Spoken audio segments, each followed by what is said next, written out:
Assalamualaikum warahmatullahi wabarakatuh. Perkenalkan, nama saya Siti Fatimah. Saya dari kelas 3 IPA 3. Pada kesempatan kali ini saya akan mewawancarai salah satu warga yang ada di lingkungan tempat saya tinggal.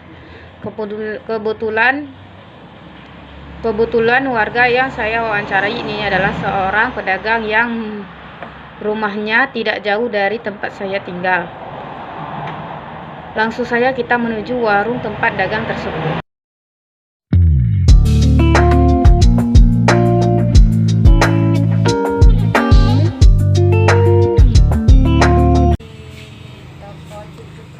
Di Sun, saya ingin bertanya kepada kakak Kita Sari, sudah berapa lama kakak bekerja di sini?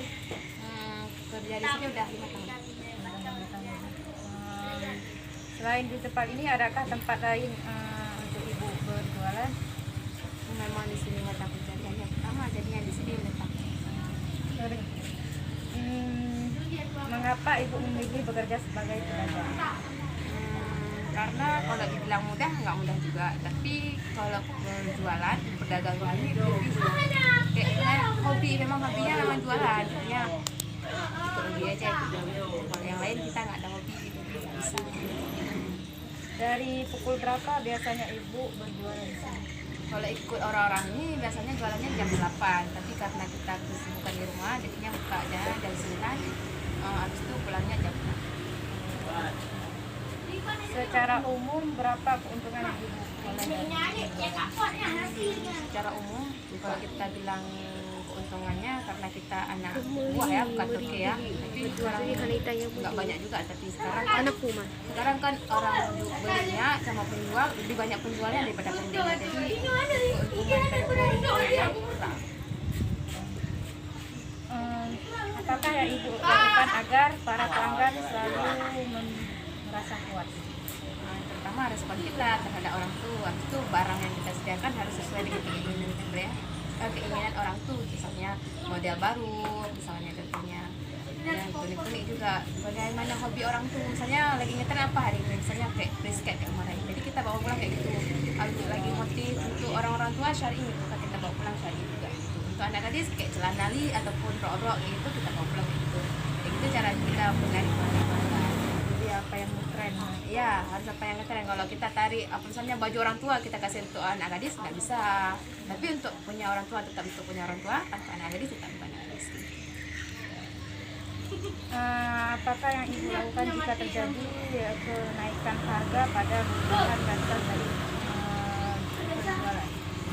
Kalau itu naik, misalnya harga yang maksimalnya biasanya contohnya kayak baju gamis biasanya 220, atau udah naik di sana maka kita naikkan juga, karena memang harus ada keuntungan juga kan, nggak mungkin kita jual rugi juga gitu.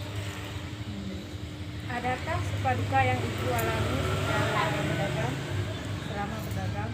Banyak, karena kadang ada segi pembeli yang cerewet, ada segi pembeli yang gimana udah dikit barangnya udah dibungkus ternyata nggak jadi, ada segi harga, ada segi perkataan yang mungkin nggak sesuai kita.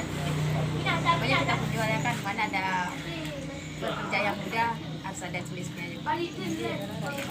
Makanya harus kita layani walaupun orang itu sakit kepala kita ya. Sabar-sabar Ya. Apa harapan atau keinginan ibu setelah berdagang? Keinginan ya memang kita berdagang ini kayaknya ya, kalau tujuan berdagang terutama untuk diri sendiri, itu bisa bantu orang tua. Sekian, terima kasih kepada Kak Novi sudah izin kita wawancara. Saya akhiri, wabillahi taufiq. Wassalamualaikum warahmatullahi wabarakatuh.